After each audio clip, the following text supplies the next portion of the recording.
Well, as Tony Abbott's campaign got off and running, there were indications, I think, during the week there was a bit of a lack of preparedness. Have a look at this.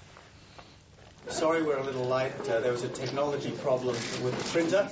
In a sign of sloppiness, the Coalition press release hedges its bets, and the government says the sums don't add up. I would point out that it would be unusual if a government had not hit the ground running, because let's face it, the government knows when the election is going to be called.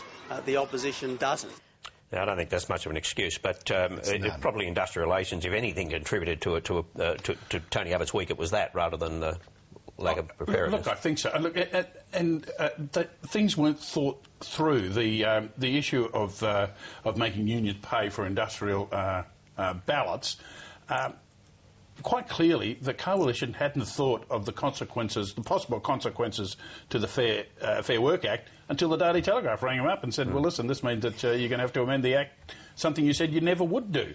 So they hurried around and got a legal opinion to the contrary. But I think Malcolm's absolutely right, and I think while that work choices thing should have been squared away before the election, it's also the organisational thing. I mean, the bookies were saying August the 21st was their second best choice.